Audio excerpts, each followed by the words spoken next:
à Bassirou Mbacké, ainsi qu'à l'ensemble des chefs religieux rencontrés.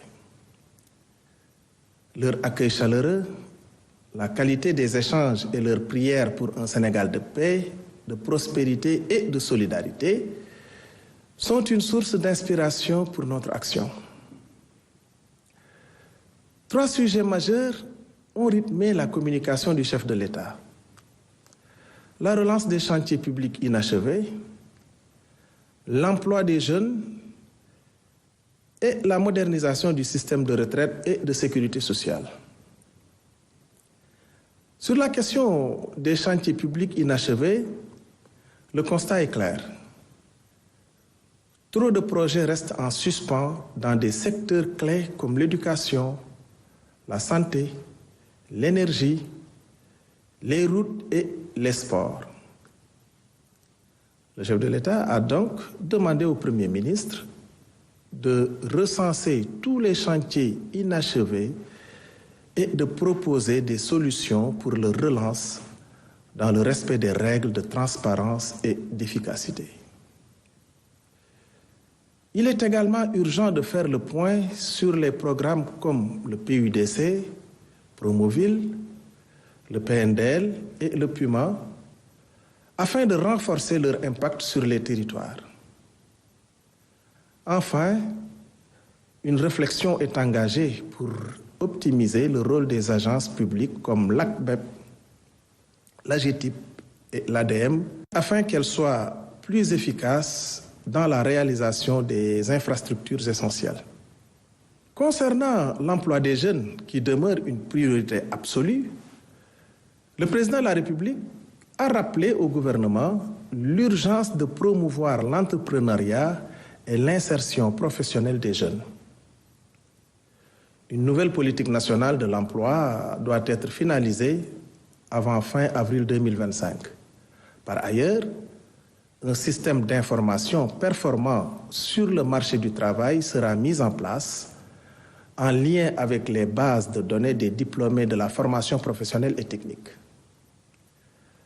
Le gouvernement veillera également à harmoniser les actions des structures publiques dédiées à l'emploi des jeunes.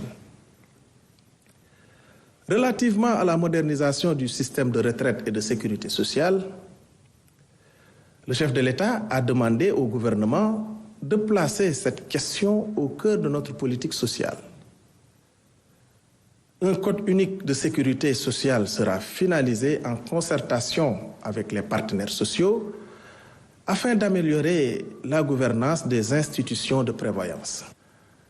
En parallèle, une attention particulière sera portée à la viabilité financière du Fonds national de retraite et à la revalorisation des pensions les plus faibles. Le gouvernement encouragera également la mise en place de retraites supplémentaires par capitalisation pour garantir une protection sociale solide et durable à tous les Sénégalais.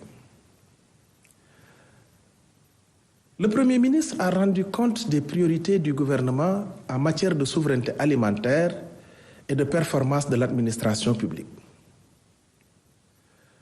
L'objectif de l'agenda Sénégal 2050 est clair: garantir le bon fonctionnement de toutes les filières agricoles, de la production à la commercialisation.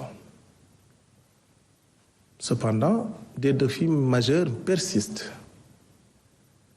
Pour y remédier, des mesures urgentes seront prises. Une réunion est prévue avec les ministres de l'Agriculture, des Finances et du Commerce afin de proposer des solutions concrètes d'ici le 25 mars 2025. De plus, un cadre de concertation interministérielle sera mis en place pour structurer durablement la commercialisation des produits agricoles.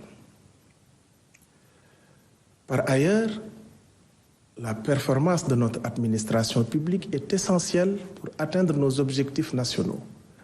Nous devons renforcer l'évaluation individuelle des agents publics et moderniser notre administration pour qu'elle soit à la hauteur des ambitions de notre pays.